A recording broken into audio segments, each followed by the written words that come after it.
Hello दोस्तों, good evening. स्वागत है आपका आरजी स्टडी में। मेरा नाम है राज और आप देख रहे हैं आज जो है बायो समाप्त हो जाएगा आप लोगों का। टेस्ट नंबर 11 है, ठीक है। कल एक मिसलेनियस आ जाएगा आपका, पूरा 250-300 का क्वेश्चन है पूरे तरीके से, जो कि बायोलॉजी से संबंधित रहेगा सभी टॉपिक से, और ये विविध का क्वेश्चन है, ठीक है। चलिए शुरू करते हैं पहला क्वेश्चन से। क्या है पहला में कि निम्नलिखित में से कौन सा एक पुष्पीय पादप ऑर्नामेंटल प्लांट भारत की उत्पत्ति का है, जिसे भारत से ले जाकर अनेक देशों में विकसित किया गया है। तो कौन सा है आपका? तो यहाँ पे है आपका ऑर्किड्स है। क्या है? ऑर्किड्स, ठीक है। चलिए नेक्स्ट है अगला क्वेश्चन। क्या कर रहा है आपका कि सेकंड में डॉक्टरों जो थर्मामीटर प्रयोग करते हैं उसका आविष्कार किसने किया था? उसका आविष्कार किया था आपका फ़ारेनहाइट ने। किसने किया था? फ़ारेनहाइट ने प्रयोग उसका किया था। कब किया था? तो 1714 ईस्वी में। कितने? 1714 ईस्वी में, ठीक है। चलिए नेक्स्ट है कि निम्नलिखित में से कौन सा एक नोबेल गैस नहीं है। इसमें से कौन सा एक नोबेल गैस नहीं है? तो क्लोरीन नोबेल गैस नहीं है, आर्गन है, जीनॉन है, हीलियम है, क्रिप्टॉन है। ये सभी के सभी क्या है? नोबेल गैस हैं, ठीक है, जिसे अक्रिय गैस भी कहते हैं। बाकी जो क्लोरीन है आपका ये आपका नोबेल गैस नहीं है, ठीक है। चलिए नेक्स्ट है, ये मिश्रित है, मतलब मिसलेनियस है क्वेश्चन है, विविध प्रकार का क्वेश्चन सभी टॉपिक से लिए गए हैं इसमें। निम्नलिखित में से सर्वाधिक तीव्र गति से विसरण कौन करता है? तो सर्वाधिक तीव्र गति से विसरण की बात है, फैलने की बात है। विसरण में फैलना होता है, फैलाव होता है कि सबसे ज़्यादा कौन तेजी से फैलता है, तो गैस है, सभी लोग जानते हैं, ठीक है। क्योंकि गैस के जो अणु होते हैं वो दूर दूर होते हैं, इसीलिए वो तेजी से फैलने का काम करता है। हो जाएगा इसमें गैस आंसर, ठीक है। चलिए नेक्स्ट है, ठोस कार्बन डाइऑक्साइड को क्या कहते हैं? ठोस कार्बन डाइऑक्साइड को क्या कहते हैं? शुष्क बर्फ जो होती है उसे ठोस कार्बन डाइऑक्साइड कहते हैं। शुष्क बर्फ का शीतलक के रूप में भी प्रयोग होता है। किसके? शीतलक के रूप में भी प्रयोग होता है, ठीक है। चलिए नेक्स्ट है, आपको पीडीएफ एज इट इज आपको टेलीग्राम पे मिल जाएगा। पहले ही, आज तो पहले ही अपलोड कर चुका हूँ, ठीक है। इसीलिए जितने भी टेस्ट हुए सभी का पीडीएफ आप लोगों को टेलीग्राम पे मिल जाएगा विथ आंसर, ठीक। चलिए तो यहाँ पे देखिए, वहाँ पे जाके पीडीएफ पे रिवीजन करिए आराम से। यहाँ पे नेक्स्ट क्वेश्चन है कि यदि किसी द्रव की 1 किलोग्राम मात्रा अपने क्वथनांक पर द्रव से वाष्प में परिवर्तित हो जाती है, तो इससे अवशोषित होने वाली ऊष्मा को क्या कहते हैं? इससे अवशोषित होने वाली ऊष्मा को कहेंगे वाष्पीकरण की गुप्त ऊष्मा। जो भाप बन के उड़ जाती है उसे ही क्या कहते हैं? वाष्पीकरण की गुप्त ऊष्मा कहते हैं, ठीक है। यही कारण गुप्त ऊष्मा में आपका जो है जलनशीलता ज़्यादा होती है। आग की अपेक्षा जो है भाप से हम लोग ज़्यादा जलताते हैं। क्यों? क्योंकि भाप में जो है गुप्त ऊष्मा उपस्थित होती है, ठीक है। चलिए नेक्स्ट है, सेवनोरेक फलों को पकाने के लिए किसका उपयोग किया जाता है? तो फलों को पकाने के लिए आपका एथिलीन का प्रयोग किया जाता है। एथिलीन का उपयोग किया जाता है। एथिलीन एक प्रकार का पादप हार्मोन होता है जो फलों को पकाने में सहायक होता है। यह अकेला ऐसा हार्मोन है जो गैस रूप में उपस्थित होता है। किस रूप में? गैस रूप में उपस्थित होता है। बहुत ही इंपॉर्टेंट क्वेश्चन है, ठीक है। जबरदस्त क्वेश्चन लिए आज वाला, जान लीजिए। सूर्यमुखी में पुष्प क्रम का प्रकार यह है। सूर्यमुखी में पुष्प क्रम कौन सा प्रकार है? तो कैपिटुलम या मुंडक जिसे कहते हैं, लोग कहते हैं मुंडक, कैपिटुलम या मुंडक कहते हैं, ठीक है। जो चलिए अगला क्वेश्चन क्या है, निम्नलिखित में से कौन सी जड़ है? चलिए भैया इसमें बता दीजिए। तो जड़ है गाजर है। क्या है? गाजर एक प्रकार का जड़ है। जो प्याज है क्या है? सलकंद, सलकंद है प्याज। आलू क्या है? आलू है तना। अदरक, अदरक भी तना है। लेकिन जो गाजर है क्या है? मूसला जड़ है। क्या है? मूसला जड़ है। इस जड़ कहलाता है, जान लीजिए, बहुत ही इंपॉर्टेंट है, ठीक। नेक्स्ट है कि मूल फसल का उदाहरण है। जो मूल है वो फसल का उदाहरण है। किस प्रकार की फसल का उदाहरण है मूल? अभी पता है ना कि मूसलाधार या मूल जल जो जड़ होती है वो गाजर, मतलब उसका उदाहरण एक है। नेक्स्ट है, निम्नलिखित में से कौन सुमेलित है? कौन सुमेलित है और बताना है। तीनों गलत है। तो एक सुमेलित है इसमें, कौन सा? कि आपाद सर्पित जो है वो सर्प को कहा जाता है। क्या? आपाद सर्पित जो है क्या? सर्प को कहा जाता है, ठीक है। चलिए नेक्स्ट है,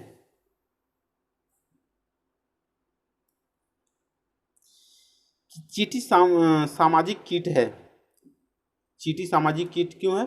क्योंकि वह कॉलोनियों में रहती है। सही बात है, जंगलों में अलग बात है, थोड़े जो जंगली चींटी है वो वहाँ पे नहीं, लेकिन चींटी सामान्यतः आपके क्या कॉलोनियों में पाई जाती है, इसलिए वह सामाजिक कीट कहा जाता है। ये ध्यान रखे रहिए, इंपॉर्टेंट क्वेश्चन है, 2008, 12, इसके बाद 15 वाले एग्जामों में पूछ चुका है रेलवे के। ठीक है, चलिए नेक्स्ट है, कौन व्यक्ति चावल दाल और दही खाता है और तो नीचे दिए गए इनमें से किसकी कमी से होगी? देखिए कोई व्यक्ति चावल दाल एवं दही खाता है तो नीचे दिए गए में से इन्हें किसकी कमी होगी? किसकी कमी होगी? तो विटामिन ए की कमी होगी। क्या? विटामिन ए की कमी होगी। ठीक है, चावल से तो आपको कार्बोहाइड्रेट मिल जाता है, ठीक है, दाल से आपको प्रोटीन मिल जाती है, दही से वसा मिल जाता है, अन्य पदार्थ मिलते हैं, किंतु उपयुक्त किसी भी मतलब जैसे कि ऊपर वाले जो भी है किसी भी पदार्थ द्वारा विटामिन ए नहीं प्राप्त हो जाता है। स्टार्च मिल जा रहा है, वसा भी, प्रोटीन मिल जा रहा है, लेकिन विटामिन ए नहीं मिल पा रहा है। ठीक है, चलिए नेक्स्ट है, निम्नलिखित में से किस प्रकार के भोजन लेने से लोगों को पौष्टिक आहार मिलता है? तो किस प्रकार के भोजन लेने से लोगों को पौष्टिक आहार मिलता है? सभी प्रकार के भोजन, सभी प्रकार के गुणों से संपन्न भोजन लेने से लोगों को पौष्टिक आहार मिलता है। ठीक है, नेक्स्ट है कि टेस्ट ट्यूब बेबी का अर्थ है। टेस्ट ट्यूब बेबी का अर्थ क्या हो जाता है कि ट्यूब में निषेचन होना। ट्यूब में निषेचन जब होता है तो उसे क्या कहते हैं? टेस्ट ट्यूब बेबी कहते हैं। ठीक है, इन विट्रो जो होता है इन विट्रो निषेचन द्वारा अंडाणु और शुक्राणु दोनों जब को संयुग्म कराकर मादा के गर्भाशय में आरोपित करना है, उसी को क्या कहते हैं? टेस्ट ट्यूब बेबी कहते हैं। ठीक है, चलिए नेक्स्ट है कि इनमें से कौन सा जिस्ती परीक्षा बायोप्सी को स्पष्ट करता है? इसमें से कौन जो है बायोप्सी को स्पष्ट करता है? तो यहाँ पे हो जाएगा एक डॉक्टरी परीक्षण की तकनीकी जिसमें कोष तथा तंतुओं की सहायता ली जाती है, उसे क्या कहते हैं? बायोप्सी कहते हैं, जिस्ती परीक्षा कहते हैं। ठीक है, नेक्स्ट है, डीटीटी का उपयोग किया जाता है। डीटीटी का उपयोग किया जाता है कीटनाशक के रूप में। किसका? कीटनाशक के रूप में किया जाता है। किसका? डीडीटी का। किसका? डीडीटी का।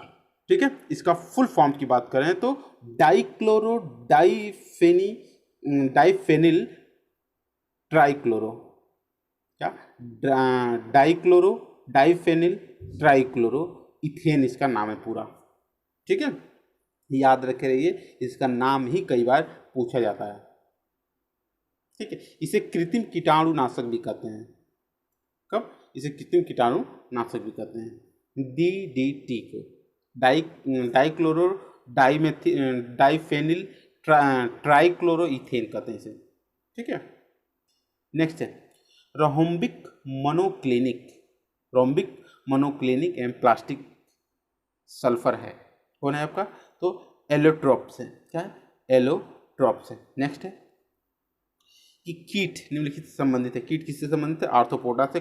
कल वाले भी, कल क्या अभी आज वाले जो मैंने वीडियो डाला था टेस्ट नंबर 10, जो लोग देखे हैं वो तो आराम से उन लोगों को पता होगा ये वाला क्वेश्चन, और जो लोग नहीं देखे जाके देख लीजिए। पादपों और प्राणियों में यह अंतर है कि पादपों में क्या स्थानगत निरंतर वृद्धि होती रहती है। ठीक है, नेक्स्ट है कि एक पेड़ की पत्ती लाल कांच से देखी जाने पर दिखाई पड़ेगी। कैसे दिखाई पड़ेगी आपकी? तो काली दिखाई पड़ेगी। जो पेड़ की पत्ती है लाल कांच से दिखाई देने पर क्या पड़ेगी? काली दिखाई पड़ती है। ठीक है, जैसे लाल और हरा रंग जब हम लोग मिलाते हैं तो क्या दिखाई पड़ता है? काला दिखाई देने लगता है ना, वही सेम प्रभाव यहाँ पे भी दिखाई देता है। 22 नंबर क्वेश्चन क्या कह रहा है? भारत में केंद्रीय औषधि शोध संस्थान स्थित है। कहाँ पे स्थित है? तो स्थित है आपका लखनऊ में, जो कि यूपी की राजधानी है, उत्तर प्रदेश की राजधानी है। ठीक है, यहाँ पे चलिए कब स्थापना हुआ था? तो 1951 में इसकी स्थापना हुआ था। ठीक है, चलिए नेक्स्ट है विज्ञान की वह शाखा जो जीव और वातावरण के बीच संबंध को बताती है वह क्या कहलाती है? वह कहलाती है पारिस्थितिकी। क्या कहलाती है? पारिस्थितिकी कहलाती है। ठीक है, नेक्स्ट है 24 नंबर क्वेश्चन है कि मॉन्ट्रियल संलेख प्रोटोकॉल किससे संबंधित है? तो मॉन्ट्रियल संलेख प्रोटोकॉल जो आपके ओजोन अवक्षय से संबंधित है। किससे? अवक्षय से संबंधित है। ठीक है, चलिए नेक्स्ट है कि ओजोन परत के अवक्षय के कारण किस देश में त्वचा कैंसर की दीर्घकालिक क्रोनिक समस्या है? तो दीर्घकालिक क्रोनिक समस्या कहाँ पे? ऑस्ट्रेलिया में। कहाँ पे? ऑस्ट्रेलिया में है। नेक्स्ट की बात करें थे हम लोग क्वेश्चन नंबर 26 है कि ऑक्सीकरण निम्नलिखित में से धनात्मक ऑक्सीकरण अवस्था प्रदर्शित करती है। कौन से जो ऐसा तत्व है जो, तो यहाँ पे क्या हो जाएगा F2O। F2O क्या धनात्मक ऑक्सीकरण अवस्था प्रदर्शित करती है। इसकी ऑक्सीकरण संख्या कितनी हो जाएगी आपकी 2 हो जाएगी +2। ठीक है, चलिए अगला क्वेश्चन की बात कर लेते हैं हम लोग। 27 नंबर क्वेश्चन है कि पशुओं में मिल्क फीवर बीमारी किसकी कमी के कारण होती है। तो इस किसकी कमी के कारण होती है, तो कैल्शियम की कमी के कारण होती है। जो मिल्क फीवर, क्या मिल्क फीवर बीमारी पशुओं में होती है किसकी कमी से, कैल्शियम की कमी से। ठीक है, नेक्स्ट है कि विकास की प्रक्रिया में मनुष्य का सबसे निकटतम प्राणी निम्नलिखित में से कौन सा है। तो यहाँ पे बंदर है, क्या है बंदर है। ठीक है, नेक्स्ट है 29 नंबर क्या कह रहा है कि कौन सा जीव मिट्टी की उर्वरता को बनाए रखता है। कौन सा जीव है मिट्टी की उर्वरता को बनाए रखता है, तो केचुआ जो है आपका मिट्टी की उर्वरता को बनाए रखता है। इसे हम लोग जो किसानों का मित्र भी कहते हैं। ठीक है, चलिए नेक्स्ट है 30 नंबर क्वेश्चन कर रहा है कि भूमि के अपमार्जन में योगदान देने वाला जीव निम्नलिखित में से कौन सा है। तो जो आपका भूमि के अपमार्जन में जो योगदान देने वाला कौन सा है आपका, तो यहाँ पे हो जाएगा हम लोगों का आंसर। देखिए केचुआ नहीं है, कुछ प्रकार के जीवाणु ये भी नहीं है आपका, हो जाएगा यहाँ पे। अगला देखते हैं कि कवक ये भी नहीं है, और सुअर। तो यहाँ पे क्या हो जाएगा सुअर है। ठीक है, भूमि के जो अपमार्जन के योगदान देने वाला जो है सुअर है। सुअर मनुष्य के मल को खाकर जमीन को साफ कर देता है। ठीक है, ये आप लोग जानते रहिए। आंसर डी, केचुआ नहीं लगा देना, कंफ्यूज नहीं होना है। केचुआ केवल मिट्टी को उर्वरक बनाता है, उर्वर बनाता है, अपमार्जन मतलब साफ नहीं करता है। नेक्स्ट है रेडियो कार्बन काल निर्धारण किससे संबंधित है। किससे संबंधित है, जीवाश्म से संबंधित है। ठीक है, चलिए नेक्स्ट है और कार्बन 14 इसी से संबंधित है, ध्यान रखे रहिए, बहुत ही इंपॉर्टेंट है। 32 नंबर क्वेश्चन कर रहा है कि निम्नलिखित में से मसालों में जड़ से प्राप्त होने वाला मसाला है कौन सा आपका है। तो यहाँ पर हो जाएगा दालचीनी, ये भी नहीं है, तो तना से होता है, हल्दी भी नहीं है, और लौंग भी नहीं है। यहाँ पे क्या हो जाएगा, इनमें से कोई नहीं। क्या, इनमें से कोई नहीं हो जाएगा। ठीक है, हल्दी जानते ही तना से होता है, और जो आगे बाकी हो गया है आपका लौंग कली से प्राप्त होता है। कहाँ से, कली से प्राप्त होता है। ठीक है, तो अब जो दालचीनी है ये सूखी छाल से प्राप्त होती है। क्या, छाल से प्राप्त होती है। और बचा एक ही, इनमें से कोई नहीं, दे हमारा आंसर हो जाएगा। ठीक है, चलिए नेक्स्ट है। इसके साथ साथ 3 क्वेश्चन और भी आप लोगों को पता हो गया, ध्यान रखे रहिए कि सब्जी के रूप में खाए जाने वाला छत्रक जो मशरूम है क्या है, फफूदी। क्या है वो, फफूदी है, वो उसे कहते हैं फफूद कहते हैं, कवक या फफूद कहते हैं। ठीक है, चलिए नेक्स्ट है कि निम्नलिखित में से किसमें रक्त नहीं होता है किंतु वह श्वास लेता है। इसमें रक्त नहीं होता लेकिन वह सांस लेता है, तो हाइड्रा में आपका रक्त नहीं होता, वह श्वास लेता है। ठीक है, नेक्स्ट है 35 नंबर क्वेश्चन क्या कर रहा है कि अदरक एक तना है न कि एक जड़। अदरक क्या है, एक तना है न कि एक जड़ है। ये बहुत ही ध्यान से पढ़ना है। पीछे देखिए आया था ना, बहुत लोग लगा देंगे अदरक, लेकिन अदरक तना है न कि जड़ है। इसमें पर्व तथा परसंधि होते हैं, इसीलिए क्या तना है न कि जड़। ठीक है, पर्व या परसंधि। नेक्स्ट है आप लोगों को देखिए एडिटिव आपको पूरा विथ आंसर आपको पीडीएफ मिल जाएगा, इसीलिए मैं इसमें भी आंसर ले लिया हूँ, नहीं तो आंसर हटा दिया होता। बोगनविलिया पौधे अपनी शाखों पर आकर्षक रंग लिए होते हैं। यह किसे विकास को प्रदर्शित करता है या किसके विकास को प्रदर्शित करता है, सहायक पंखुड़ियों के विकास को प्रदर्शित करता है बोगनविलिया पौधे। नेक्स्ट है कौन सा पौधा तीव्र गति से बढ़ता है, तो कौन सा पौधा तीव्र गति से बढ़ता है, तो यूकेलिप्टस। क्या, यूकेलिप्टस बहुत तेजी से बढ़ता है। ये मुख्यतः कहाँ पाए जाते हैं, तो ऑस्ट्रेलिया में पाए जाते हैं। कहाँ पे, ऑस्ट्रेलिया में पाई जाने वाले पुष्प युक्त सदाबहार वनस्पति हैं। ठीक है, चलिए नेक्स्ट है कि अनानास एक है। अनानास क्या एक है, तो कंपोजिट फल है। क्या है, कंपोजिट फल। ठीक है, अनानास एक कंपोजिट फल है। चलिए नेक्स्ट है 39 नंबर क्वेश्चन क्या, कौन एक जीवित जीवाश्म कहलाता है? तो कौन एक जीवित जीवाश्म कहलाता है? तो जिंकगो एक जीवित जीवाश्म कहलाता है, जिंकगो। ठीक है, चलिए नेक्स्ट 40 नंबर क्वेश्चन कर रहा है, स्तनपायी के उत्सर्जनीय उत्पाद मूत्र में अधिकता में पाए जाते हैं, क्या पाए जाते हैं? यूरिक अम्ल पाए जाते हैं। क्या? यूरिक अम्ल। ठीक है, चलिए नेक्स्ट है कि धान को प्रभावित करने वाला खैरा रोग निम्नलिखित में से किसकी कमी से कारण होता है? तो किसकी कमी थी? जिंक की कमी के कारण होता है खैरा रोग। ठीक है, ध्यान रखे रहिए कि जो धान में खैरा रोग होता है किसकी कमी के कारण? तो जिंक में, जिंक कमी के कारण होता है खैरा रोग धान में। कई क्वेश्चन इससे बन सकता है कि खैरा रोग किससे संबंधित है? धान से संबंधित है। किसकी कमी से होता है? तो जिंक की कमी के कारण होता है। जिंक की कमी के कारण होने वाला धान में कौन सा रोग है? तो खैरा रोग है। 3-4 क्वेश्चन घुमा घुमा के पूछेगा, लेकिन आपको पता रहना चाहिए बस। यदि पता है तो आपको सही हो जाएगा। कैंसर से लड़ने के लिए कौन सा जानवर उपयोगी है? तो कैंसर से लड़ने के लिए कौन सा जानवर उपयोगी है? तो तारा मछली। क्या है? तारा मछली, स्टार फिश इसे कहते हैं हम लोग। क्या? स्टार फिश कहते हैं तारा मछली को। ठीक है, चलिए नेक्स्ट कि कुनैन जिसका प्रयोग सामान्यतः मलेरिया के लिए किया जाता है, एक पौधे से प्राप्त होती है। पौधे के किस भाग में से यह औषधि निकलती है? पौधे किस भाग में से औषधि निकलती? तने की छाल से निकलती है। कुनैन की छाल सभी लोग जानते होंगे। कुनैन जिसका सामान्यतः प्रयोग किसका होता है? मलेरिया के उपचार के लिए किया जाता है। ठीक है, चलिए नेक्स्ट चलते हैं। मूल रूप से कहाँ पाए जाते हैं? साउथ अमेरिका में से पाए जाते हैं ज़्यादा से ज़्यादा कुनैन की छाल। नेक्स्ट है कि नाइट्रोजन स्थिरीकरण के लिए जिम्मेदार बैक्टीरिया निम्न में से जड़ में पाया जाता है, कौन सा पाया जाता है? तो सिम्बी पौधे में। कौन से? सिम्बी पौधे में पाया जाता है आपका।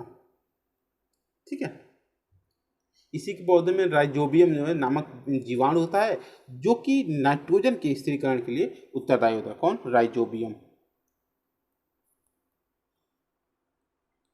पदार्थ पाया जाता है किसी सिम्बी के पौधे में। नेक्स्ट है कि निम्नलिखित में से कौन जल का कार्बन डाइऑक्साइड को कार्बोहाइड्रेट में बदलता है? आपको हो जाएगा शैवाल। कौन जल तथा कार्बन डाइऑक्साइड को कार्बोहाइड्रेट में बदलता है? कौन? शैवाल बदलता है। ठीक है, नेक्स्ट है आलू किस कुल का है? तो आलू किस कुल का है? तो सोलेनिसी किस कुल का है? सोलेनिसी कुल का पौधा एक है। ठीक है, मान लीजिए कुल के अन्य पौधे कौन कौन है? इसी में आता है आपका मिर्च आ जाएगा, आपका फिर बैगन आ जाएगा, मकोई आ जाएगा, धतूरा आ जाएगा, टमाटर आ जाएगा। सभी के सभी क्या है? सोलेनेसी कुल के पौधे हैं। फिर से एक बार देख लीजिए कौन कौन आता है? मिर्च, बैगन, मकोई, धतूरा, टमाटर। ठीक है, चलिए नेक्स्ट है 47 नंबर क्वेश्चन क्या कर रहा है कि आलू किस कुल का पौधा है? तो आलू का आपका किस, अभी बताया था पीछे, एक बार रिपीट हो गया यही क्वेश्चन दोबारा। चलिए नेक्स्ट है कि निम्नलिखित में से कौन ल्यूगेमिनियस कुल में आता है? कौन सा इसमें ल्यूगेमिनियस कुल में आता है? तो 47 नंबर का क्वेश्चन हो जाएगा आपका दाल। क्या? दाल आता है जो ल्यूगेमिनियस कुल में। ठीक है, नेक्स्ट है 48 नंबर क्वेश्चन, निम्नलिखित में से कौन पेड़ के नीचे उगता है? कौन पेड़ के नीचे उगता है? तो चिलिया बादाम, पीनट जिसे कहते हैं हम लोग। चिलिया बादाम जिसे हम लोग कहते हैं क्या? पीनट कहते हैं। पेड़ के नीचे ऐसा जड़ों के साथ उगता है। ठीक है, इसका फूल जो होता है इस पेड़ की शाखाओं पे उगता है। नेक्स्ट है 49 नंबर क्वेश्चन है कि पौधे का वह भाग जो पानी एवं विलेयों को जड़ों से पौधे के अनेक भागों में ले जाता है, वह क्या कहलाता है? वह कहलाता है आपको जाइलम कहलाता है। क्या? जाइलम कहलाता है। देखिए जाइलम से जल, फ्लोयम से फल, मतलब फूड का जो संवहन करता है आपका ले जाता है कौन? फ्लोयम काम करता है, और जल का काम जो ले जाता है वो जाइलम करता है। ऐसे आप ट्रिक के माध्यम से भी याद कर सकते हैं। जाइलम है तो जल, फ्लोयम है तो फल। ठीक है, तो यहाँ पे पूछा क्या है? पानी मतलब जल को तो कौन लेता है? जाइलम। ठीक है, ये ध्यान रखे रहिए। नेक्स्ट है ग्रीन हाउस प्रभाव के कारण क्या है? पृथ्वी का तापमान बढ़ रहा है। ग्रीन हाउस प्रभाव के कारण पृथ्वी का तापमान बढ़ रहा है। सबसे ज्यादा उत्तरदायी कौन है? CO2 है ग्रीन हाउस प्रभाव में। ठीक है, नेक्स्ट है कि प्रिंसिपल्स ऑफ बायोलॉजी, जो प्रिंसिपल्स ऑफ बायोलॉजी नामक अपनी पुस्तक में किस जीव वैज्ञानिकों ने सर्वाइवल ऑफ द फिटेस्ट कथन का सबसे पहले उपयोग किया था? सर्वाइवल ऑफ द फिटेस्ट, तो सर्वाइवल ऑफ द फिटेस्ट क्या था? हर्बर्ट स्पेंसर, किसने? हर्बर्ट स्पेंसर ने किया था। ठीक है, नेक्स्ट है, शैवालों के अध्ययन से जुड़े वनस्पति शास्त्र की शाखा का नाम क्या है? तो उस शाखा का नाम है आपका फाइकोलॉजी। क्या? फाइकोलॉजी, इसका नाम है आपका शैवालों के अध्ययन से जुड़ी वनस्पति शास्त्र का नाम। ठीक है, नेक्स्ट है, वायु को शुद्ध करता है। वायु को शुद्ध करता है, क्या करता है वायु को शुद्ध? तो पादप जो है आपको वायु को शुद्ध करता है। नेक्स्ट है, विश्व का सबसे बड़ा जहरीला सांप किसे माना जाता है? तो विश्व का सबसे बड़ा जहरीला सांप माना जाता है किंग कोबरा को। किसे? किंग कोबरा को माना जाता है विश्व का सबसे जहरीला सांप को। एनाकोंडा या अजगर में विष नहीं पाई जाती है, ये आप ध्यान से रखे रहिए, जाने रहिए। ठीक है, नेक्स्ट है, कीड़ों में निर्मोचन इसके द्वारा नियंत्रित किया जाता है। किसके द्वारा नियंत्रित किया जाता है? एक डायसोर से, एक डायसोन से। ठीक है, एक डायसोन से नियंत्रित किया जाता है। नेक्स्ट है कि प्रसिद्ध चिकित्सक एवं गणितज्ञ आधुनिक दवाओं का पिता अविसेन्न कहाँ के थे? अविसेन्न कहाँ के थे? तो हो जाएगा आपका यहाँ पे अरबी मुसलमान थे। कौन थे? अरबी मुस्लिम थे, जिन्हें चिकित्सा एवं गणितज्ञ आधुनिक दवाओं का पिता अविसेन्न कहा जाता था। कहाँ के थे मतलब ये? तो अरबी के मुस्लिम थे। ठीक है, ये रहा आप लोगों का 56 क्वेश्चन। आज आप लोगों की पूरी तरीके से बायोलॉजी का क्वेश्चन आंसर समाप्त हो गया। कल से केमिस्ट्री आएगी, लेकिन उसके पहले एक वीडियो आएगा 250 से 300 MCQ का, जो कि आपके पूरे समेट देगा, एक रिवीजन करवा देगा आपका बायोलॉजी का। ठीक है, कैसा लगा ये वीडियो जरूर से जरूर बताएं, और चैनल पर नए हैं सब्सक्राइब कर लीजिए, बेल आइकन को प्रेस कर लीजिए, ताकि कोई भी नोटिफिकेशन मिले जरूर आपको मिल जाए। ठीक है, अच्छा लगा वीडियो तो लाइक कर दीजिए, आपको ऐसे वीडियो और रोमांचक वीडियो आते रहेंगे आपके पास। धन्यवाद।